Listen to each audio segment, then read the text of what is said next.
글로벌 이슈 플러스 들어왔습니다. 어느덧 사상 최고가를 트라이하고 있는 비트코인 시장 관련된 이야기 김동관 원더프레임 대표와 나눠보도록 하겠습니다. 안녕하십니까? 네, 안녕하십니까? 네, 반갑습니다. 자, 현재 비트코인 가격이 지금 실시간 기준으로 104,230달러 호가를 하고 있습니다. 최근에 증시 분위기가 막 달아오르는 것에 비하면 사실은 조금 뭔가 좀 아쉽기도 하다라는 생각이 들 만한 그런 분위기인 것 같은데 아무래도 사상 최고가를 깨는 거는 쉬운 일은 아닌가 봐요.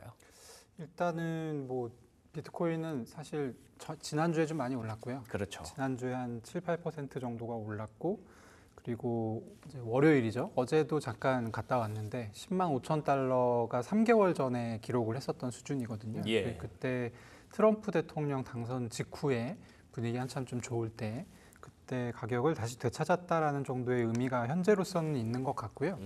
상승 내용을 좀 살펴보면 사실 이제 관세 영향 때문에 많이 올랐어요. 관세 같은 경우가 지난주에 이제 영국이랑 협상 타결이 있었고 그 주말 사이에 또 이 중국이랑 협상 타결이라고 할 수는 없지만 어쨌든 90일 유예 합의가 이끌어졌지 않습니까? 네. 그래서 아무래도 좀 관세가 이 국면이 끝날 수 있을까라는 기대감이 좀 작용을 했던 것 같고요.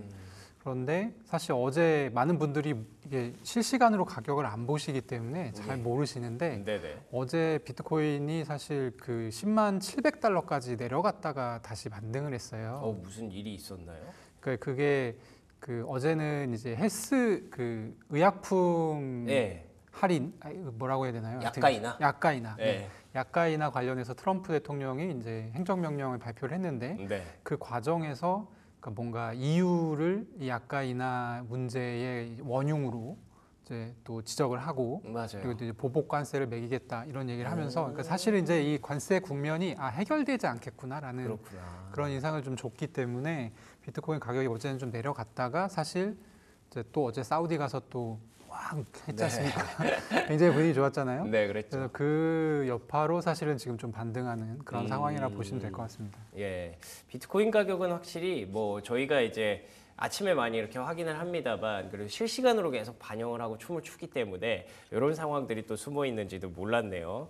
어쨌든 뭐 10만 4천 달러까지 다시 회복을 한 그런 분위기이기 때문에 다시 한번 사상 최고가를 좀 기대해봐도 되지 않을까라는 분들이 많이 계실 것 같은데 뭐 2분기 안에 12만 달러를 돌파할 거다라는 12만 달러 전망은 뭐 어디서 나오는 건가요? 그 좀 유명한 은행이죠. 스탠다드 차타드의 디지털 자산 그 파트가 따로 있어요. 한 뭐 3, 4년 전부터 이제 활동을 하고 있는데 거기서 주기적으로 리포트를 냅니다. 그렇군요. 거기서 최근에 나온 리포트에서 2분기 안에 우리가 생각할 때는 12만 달러 갈 것 같다. 그래서 저도 관심을 가지고 봤어요. 봤는데 내용이 뭐 그러니까 약간 뭐랄까요?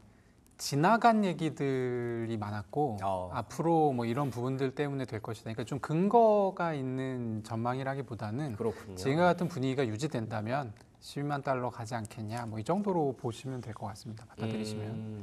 근데 사실 아까도 이제 전고점 돌파 얘기를 하셨는데 네.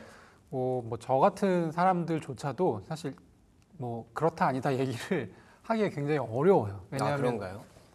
왜냐하면 매일매일 어떤 상황이 반전이 되고 있고 네. 어제 같은 경우는 또 트럼프 대통령이 사우디 가서 죄송합니다. 그 지난주에 사실 그 지금이 주식 살 때다. 네, 그랬죠. 약간 이제 찍어주지 않았습니까? 그렇죠. 그리고 가끔 어저께는 또 그렇게 해주죠. 어저께는 뭐라 했냐면 내가 사라고 했잖아.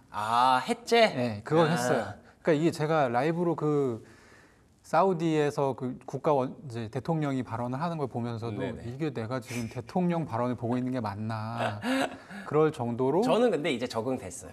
네. 그러니까 근데 이제 제가 얘기하고 싶은 건 뭐냐면 네. 당장 오늘 저녁에 트럼프가 무슨 말을 할지 모르고 그렇죠. 관세 관련 얘기를 꺼내면 안 좋은 얘기하면 떨어지는 거고 좋은 얘기하면 올라가는 거예요. 그래서 지금 전고점 돌파가 어떻다라는 얘기를 하기가 굉장히 조심스럽다 사실. 그렇죠. 이게 결국에는 우리가 뭐 숫자를 가지고 얘기를 하는 게 경제 방송인데 그렇죠. 최근에 몇 달간의 이야기는 숫자를 갖고 얘기한 게 아니라 트럼프 대통령의 어떤 말과 의중과 심리와 이런 것들을 계속 파악해야 되다 보니까 그렇죠. 이 전망을 드리기가 굉장히 애매해요, 그렇죠? 맞습니다. 예, 그런 상황에서 이제 변동성도 좀 더 커질 수 있기 때문에 지금 정고점을 확실히 뚫습니다, 아닙니다라는 얘기를 하시기가 좀 어렵다는 근데 난처하다는. 오히려 장기 전망은 좀 쉬워요. 그래요? 네, 왜냐하면 이게 지금 단기잖아요. 사실 그렇죠. 정고점을 뚫려면요. 근데 뭐 스탠다드 차타드가 한 얘기도 2분기 말이니까 네. 6월 말이거든요. 근데 이 6월 말까지는 좀 애매한데 제가 생각할 때 연말까지는 지금 가격대보다는 훨씬 올라갈 가능성이 높습니다. 왜냐하면 보니까 뭐 올해 25만 달러? 네. 이런 전망이 또 있네요. 저도 개인적으로 어디 나가서 얘기할 때는 네. 20만 달러 정도 본다라고 얘기를 했었고, 근데 네. 이제 25만 달러는 거기서 한 5만 달러가 요즘 분위기가 반영돼서 그렇게 얘기하는 것 같고요. 네. 가장 큰 거는 역시 지금 이제 미국 국채 수급 같은 거를 봤을 때 최근에 이제 4월 달에 특히 미국 국채 가격이 굉장히 불안정했잖아요. 그리고 사실 일본이랑 중국은 지금 엄청 던지고 싶을 거라고 봅니다. 팔고 싶을 거예요. 채권을요? 네. 근데 자기들이 팔면 채권 가격이 폭락할 거고, 그렇죠. 그러면 이제 미국이랑 트럼프가 화가 나겠죠. 정말 물리적인 전쟁을 불사해야 될 수도 있고, 예. 그리고 일단 어쨌든 팔수록 본인들이 손해 보는 약간 상황이잖아요. 그러네요. 네. 예, 지금 이미 많이 떨어져 근데 있으니까. 이제 팔고 싶은 마음은 굴뚝 같은데, 그래서 저는 어쨌든 이 수요의 세대 교체가 반드시 이루어져야 된다 생각하고, 미국에서 얘기하는 카드는 스테이블 코인이에요. 그렇죠. 스테이블 코인을 발행하는 사람들로 하여금 국채를 사게끔 하겠다라는 거고, 이 수요가 상당히 많은 수준입니다. 지금이 한 그 2,400억 달러 정도 되는데 2028년까지 한 2조 달러 정도 보고 있으니까요. 그러면 한 8배 정도 올라갈 거라고 수요가 예상을 하고 있는 것이죠. 근데 이 스테이블 코인이라는 것이 당장 이제 올해를 기준으로 놓고 보면 스테이블 코인 찍잖아요. 할 일이 없어요. 오로지 코인 사는 용도만 있습니다. 그게 일상생활에서 지금, 예. 사용을 한다 해도 그게 한계가 있고, 그리고 그 많은 스테이블 코인을 찍어서 할 수 있는 것은, 그러니까 코인 투자인데, 코인 투자 중에서 어떤 투자냐면 규제가 비교적 없는 디파이라고 하는 탈중앙화 금융. 그러니까 거기서 이제 보통 금융 투자를 하면 이 규제도 걸리고 저 규제도 걸리고 세금도 내야 되고 하는데 여긴 그런 게 없는 거예요. 그러네요. 그런 쪽에서 이제 활용하기가 쉽고, 그래서 지금 스테이블 코인 법안이 원래 지니어스 액트라고 해서 네. 통과가 유력한 게 있었는데 얼마 전에 상원에서 부결이 됐어요. 그래서 아마 다시 시도할 것으로 보이는데, 통과가 되면 이미 메타는 자기들은 발행하겠다라고 이제 뜻을 얘기를 했고요. 그래서 올해 말까지는 암호화폐 가격이 굉장히 좋을 가능성이 높고, 스테이블 코인이 아마 그 선봉장 역할을 해줄 거다. 그래서 장기 전망이나 중기 전망 같은 경우는 오히려 좀 쉬운 구석이 있는데 지금 단기가 어떻게 될지 모릅니다. 네. 아니 근데 나오시는 분들마다 스테이블 코인 얘기를 하시니까 왜 스테이블 코인에 지금 트럼프 대통령이 매달리는지는 충분히 이해가 됐거든요. 근데 이렇게 되면은 많은 분들이 그 생각하실 것 같아요. 달러를 사야 되는 건가? 코인을 사야 되는 건가? 둘 다 같이 올라가는 게 가능한가? 이런 생각이 좀 들거든요. 가능합니다. 가능한데 그래요? 네. 제가 이제 오늘 저희가 얘기할 시간이 30분밖에 안 되잖아요. 네, 그렇죠. 이거는 30분보다 조금 긴 얘기라서 다 얘기하기는 좀 어렵지만, 그러니까 미국이 가장 중요하게 생각하는 건 일단 달러가 강달러냐 약달러냐를 떠나서 네. 달러 패권이 유지되느냐. 달러를 사람들이 많이 쓰면 되는 거죠. 그러니까. 그렇죠. 네. 근데 스테이블 코인을 이제 발행을 하면 어쨌든 그건 달러 가치와 이제 똑같은 연동이 되는 거니까. 연동이 되는 네. 물건인데, 이걸 사람들이 쓰면 달러를 쓰는 거랑 똑같잖아요. 패권이 유지되는 거죠. 패권이 유지되는 네. 거죠. 근데 이 스테이블 코인의 발행과 이 회수를 페드가 결정하지를 못합니다. 그러니까 페드가 규제를 하긴 하는데 네. 이미 발행한 걸 야 걷어와 이렇게 얘기를 하지 못한단 말이에요. 사기업이 발행한 거잖아요. 주도권이 이제 다른 쪽으로 이동하겠네요. 그래서 저도 네. 지금 약간 좀 그 관심을 갖고 지켜보는 부분이, 네. 그러니까 미국의 통화 정책이 그러면 앞으로는 어떤 식으로 이루어질 그러게요. 것인가. 네. 그리고 사실상 달러 스테이블 코인은 국채가 달러로 변환된 형태란 말이에요. 그렇죠. 지금까지도 국채 계속 찍었잖아요. 네. 근데 국채를 찍는다고 해서 바로 달러 가치가 변하진 않았거든요. 그랬죠. 그러니까 그게 시중이 어떤 형태로 풀리느냐에 따라서 가격에 밀접하게 반영이 되거나 반영이 안 되거나 이렇게 됐는데, 이거는 달러 스테이블 코인 쪽으로 받는 수요는 사실 엄밀히 놓고 보면 달러 약세의 원인이 되는 거예요. 그렇죠. 달러가 시중에 많아지는 거니까. 예. 근데 환율에서 이거를 커버할 수 있을까? 반영할 수 있을까?라는 문제가 일단 있습니다. 그래? 굉장히 심오한 문제네요. 네, 이거는. 그래서 예.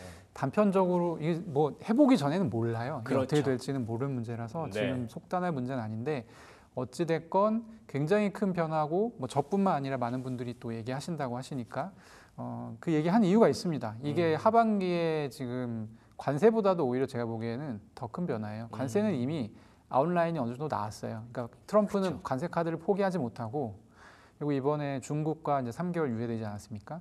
근데 3개월 유예도 사실 90일만 딱 유예할 가능성이 저는 높을 것 같아요. 아 그래요. 네, 왜냐하면 뭐 정황적으로 판단하는 건데 스콧 베센트 장관 같은 경우는 이 협상 끝나고 나서 사실은 그 다음 협상 언제냐라고 물어보니까 몇 주나 몇 달 후 이렇게 맞아요. 얘기했단 말이에요. 수주대. 네. 예. 근데 그 상무장관인 하워드 루트닉은 뭐라 했냐면 이거 정말 많이 만나야 된다. 근데 첫 다음 일정이 수주 혹은 몇 달 후면 90일은 3달이잖아요. 그렇죠. 그러면 제가 생각할 때 베센트는 만나서 이제 확인한 거예요. 네. 지금 어차피 양국이 중국은 물량 밀어내야 되고 또 이제 미국은 물량을 받아야 되고 그런 공통의 니즈가 있으니까 무역이 가능할 정도의 수준으로 관세율을 조정하는 게 일단 1차 그 미션이었다고 저는 생각하고 예. 근데 이제 말하는 걸 쭉 들어보면 맞는 게 있고 안 맞는 게 있었다라고 하잖아요. 그것 빼고는 다 안 맞은 거예요. 그리고 이제 어제 사실 그 약가이나 기자회견에서도 트럼프가 얘기를 했습니다. 그 시장 개방을 굉장히 강력하게 요구를 했었는데 중국 쪽에서 그것을 받아줄 것처럼 하다가 막판에 접었다. 아, 그거 중국이 받기 좀 어렵죠. 또. 그렇죠. 중국이 받기 어려운데 사실 제3자 입장에서 그냥 컨설팅을 하듯이 중국에게 얘기를 해준다면 중국이 패권 국가를 차지하고 싶다고 하면 그건 받아야 되거든요. 오히려 또 열어야 되는군요. 왜냐하면 패권 국가라는 거는 지금 미국이 하고 있는 소비 국가로서의 역할을 충분히 다 한다라는 전제 하에 달성할 수 있는 문제이기 때문에 근데 소비를 하려면 시장을 개방을 해야 되고 중국이 특히 개방도가 약한 것이 금융시장이지 않습니까? 그렇죠. 네, 그래서 그런 부분들이 사실은 중국이 더 성장하기 위해서는 필요합니다. 뭐 얘기를 계속 깊게 하다 보면은 진짜 뭐 더 흥미로운 얘기들이 나올 것 같기는 한데 말씀하신 것처럼 저희가 이제 주어진 시간이 마땅치가 않아서 뭐 일단은 달러와 관련해서 계속 우리가 스테이블 코인을 지켜보셔야 되는 이유에 대해서 간단하게 좀 설명을 해주셨고요. 오히려 지금 관세가 중요한 게 아니라 그 이면에는 계속 그 환 문제가 있다고 하더라고요. 일본과도 그렇고 중국과도 그렇고 결국 그 매치를 어떻게 할 것이냐. 거기서 중국은 패권을 어디까지 미국에게 좀 양보하고 갈 것이냐 이런 부분들이 앞으로 하반기에 좀 주목해야 될 환율과 달러 그리고 스테이블 코인 이런 이슈들이 좀 될 것 같습니다. 자 그리고 뭐 간단하게 요것만 얘기해보고 마무리를 할까요? 알트코인 상승세가 요즘에 다시 돋보이다 보니까 야 이거 비트가 아니라 이거 알트 사야 된다라는 얘기가 곳곳에서 들리고 있어요. 그 대표적인 선두주자가 이더리움인데 그렇죠. 어떻게 보십니까? 이더리움 같은 경우는 이제 지난주에 거의 한 40% 정도 올랐죠. 그리고 오늘도 보니까 간밤에도 한 뭐 6, 7% 정도 큰 상승을 했던데 이렇게 잘 간 때가 있었나 싶어요, 이더리움이. 사실 이더리움이 이렇게 잘 가던 코인인데 옛날에 그랬죠. 그렇죠. 예. 최근 한 1, 2년 사이 굉장히 부진했고요. 지금 아마 올 초부터 계산하면 여전히 한 20% 빠져 있는 상태일 아 겁니다. 그렇군요. 네, 그러니까 많이 오르긴 했는데 그만큼 골이 깊었다. 음. 그리고 골이 깊었고 그리고 이제 그 어떤 가격이 계속 내려가면서 이 이더리움의 팬들이 있었을 거잖아요. 좋아하는 투자자들이 그들이 이제 매수를 계속 이렇게 했었던 것이죠. 응축됐던 힘이 사실 이번에 상승과 함께 터졌다고 봐야 될 것 같고 최근에 이더리움 같은 경우는 팩트라라고 하는 주요 업그레이드가 있었습니다. 이 팩트라는 간단하게 얘기하면 이더리움을 기업이 사용하기 더 좋은 블록체인의 성격으로 변화시키는 작업이에요. 그래서 수수료를 낮추고 그리고 속도를 좀 빠르게 하고 그리고 스테이킹 같은 경우는 이제 뭐 이 경제 방송에서 요즘 스테이킹 하도 얘기 많이 하니까 네. 따로 설명 안 해도 되더라고요. 아 네네. 이제 이더리움을 예치해서 이제 이자 같은 걸 받는 그런 작업을 말하는데 그렇죠. 예. 원래는 한 지갑당 이제 한 번에 32개만 맡길 수 있었어요. 근데 그걸 한 2,000개 정도까지 한 번에 맡길 수 있도록. 그러니까 정말 말 그대로 기업형 투자자나 기업 자체가 들어와서 뭔가 작업을 하기 편하게끔 어떤 블록체인의 어떤 성격이나 기능 같은 것들을 좀 개비했다고 보시면 되고, 이 업그레이드가 완료된 직후에는 가격이 오르지 않았습니다만, 사실 이제 이런 류의 업그레이드들은 그 이후에도 이제 상승에 반영이 됩니다. 오를 때 더 큰 폭으로 이제 오르는 식으로 반영이 되는 것이죠. 그래서 펙트라 업그레이드가 있어서 이더리움이 일단 좀 눈에 띄는 상승을 했고요. 예. 이더리움에 가려지긴 했지만 사실 솔라나나 수이 같은 이번 상승장에 굉장히 주역이 됐었던 알트코인들도 꽤 많은 상승을 했습니다. 그렇군요. 그리고 뭐 밈코인, AI 코인들 뭐 이런 위주로 지금 오르고 있는데, 알트코인 투자를 하실 때는 트렌드를 캐치하는 게 제일 중요하다 생각합니다. 그러니까 안 가는 알트코인을 계속 붙잡고 있어봐야 잘 안 오르고요. 그러니까 어떤 섹터, 어떤 종류, 어떤 블록체인 생태계에 딸린 코인들이 잘 가는지를 파악을 하고 투자를 해야, 안 그러면 사실 이제 비트코인만 투자하는 것만도 못 나올 수 있어요. 안 나올 수 있어요. 수익률이 오히려 알트코인은 워낙 변동성이 심하기 때문에 예. 손해를 보실 테니까 그런 부분은 좀 주의하면 좋을 것 같습니다. 그러면 지금은 이더리움이 조금 트렌드를 잡아가고 있다라고도 볼 수 있는 건가요? 그렇죠. 어제 같은 경우는 이더리움이 거의 독보적인 솔라나 수이 뭐 이런 코인들보다 훨씬 높은 상승률을 보였으니까요. 그렇군요. 최근에 진짜 안 움직이던 그런 코인이었는데 다시 한번 이더리움이 왜 시가총액 2위인지를 뭔가 좀 입증하는 듯한 그런 저력을 보여주고 있어서, 이더리움이 또 가고 나면 또 다른 알트코인의 어떤 테마가 또 불겠죠. 예, 근데 그 안에서는 계속 아까 저희가 얘기했던 뭐 스테이블 코인이라든지 트럼프 대통령이 좋아하는 몇 개의 코인 안에서 그런 테마가 좀 만들어지지 않을까라는 생각이 들고요. 간단하게 한 1분 정도 남았는데 투자 전략 간단하게 한번 정리해보고 마무리할까요? 일단 지금 가격대는 사실 높은 가격대입니다. 비트코인 기준으로. 비트코인 기준도 그렇고, 뭐 알트코인들은 좀 천차만별이니까 제외를 하고 비트코인 기준으로 좀 높은 가격이고, 지금 사실 채권 움직임이 조금 저는 마음에 걸립니다. 어제 많이 올라가요 계속. 네, 어제 주식 시장이 올랐는데, 그리고 사실 어제 CPI도 되게 좋게 나왔거든요. 그렇죠. 정상적인 상황이라고 하면 채권이 좀 떨어져 주는 게 맞아요. 맞는데 예. 다시 4.5% 가깝게 올라왔기 때문에, 그리고 이번 주에는 또 제롬 파월 의장의 발언이 또 있잖아요. 그래서 변수가 많다. 그래서 투자를 미리 하셔서 이익을 좀 보셨다고 하면 저는 이제 그 어떤 수익 실현을 하는 좀 구간이 지금일 거라고 지금 생각을 하고요. 네. 여기서 비트코인이 11만 달러 가봐야 그냥 5% 4% 오르는 그러네요. 정도입니다. 예. 근데 이제 떨어지게 됐을 때는 사실 지금 더군다나 알트코인 투자를 하고 있을 때는 손해가 크게 날 수 있다. 그래서 좀 보수적으로 접근하는 걸 저는 추천드리고 있습니다. 알겠습니다. 계속해서 금리가 좀 신경 쓰이더라고요. 왜 이렇게 자꾸 올라가지? 걱정이 좀 되네.